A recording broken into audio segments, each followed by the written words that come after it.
The stinger changed everything, and we were no longer scared. We could knock that hind out of the sky at will. Before that U.S. missile arrived, we hardly ever won a set-piece confrontation with the Soviets. After it arrived, we never lost one. Mohammed Gulab, Pushtun warrior, quoted in The Lion of Sabre by Patrick Robinson, published by Touchstone, 2015. Prologue. Saturday, January 2nd, 1988, Khost Gardez Pass, southeastern Afghanistan. Javed Hazrat heard them before he saw them. The muffled and distant clattering of the Russian helicopter gunship engines echoed across the valley. The sound bounced off the semi-vertical boulder-strewn slopes rising more than 300 meters on either side of the river that twisted along like a white ribbon to his left.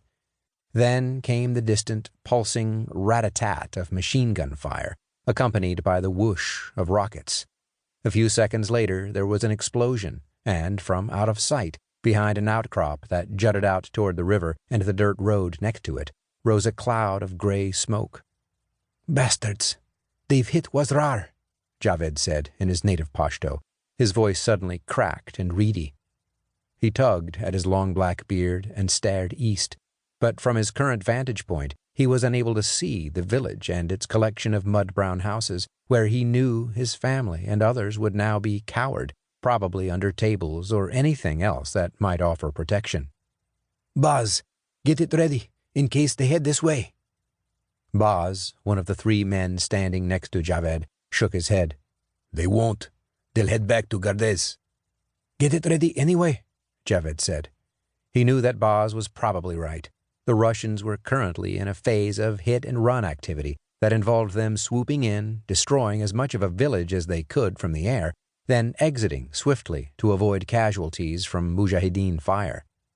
The attacks had been going on for weeks, ever since the Soviets launched Operation Magistral to gain control of the pass in the southern part of the Hindu Kush mountain range.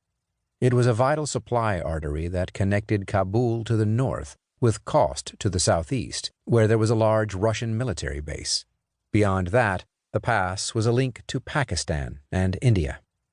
Javed felt proud that the mujahideen had controlled the pass since the Soviet invasion of 1979, but during December, the Soviet 40th Army, coming in from Gardez in the north, had used thousands of troops and sheer brute force to regain control of it, and finally opened up the route to Khost.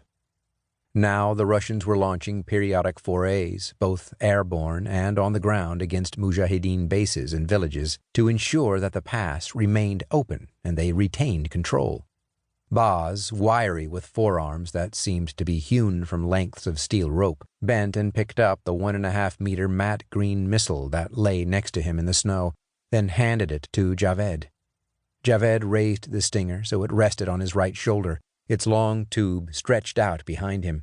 He applied his eye to the chunky sight mounted on the front and swung the weapon toward the right side of the outcrop of rock, behind which the attack on the village had taken place. Really, the arrival of the stingers, supplied seemingly out of nowhere by the Americans, had been a gift from Allah in their battle against the Russians, he thought. Then the four men waited. Baz was wrong. 20 seconds later, 3 wasp-like MiL Mi-24 attack helicopters, Hinds, as the Americans called them, flying in a V formation, rounded the rock outcrop. Their outlines, with twin rocket launchers hanging beneath their stub wings, were clearly visible against the snow-covered backdrop of the stark mountainside behind them. Javed stared at the helicopters. Rather than heading back to base in Gardez, the choppers were flying in the opposite direction, which, based on previous experience, could mean only one thing. They were intending to take out the next village along the valley, too. "I'm going to have them," Javed said. The helicopters moved steadily toward them, now more clearly visible against a clear blue sky. They tracked up the river and the tortuously winding rough dirt road of the Khost Gardez Pass that ran alongside it. Javed began the now well-grooved process of preparing his beloved stinger for firing.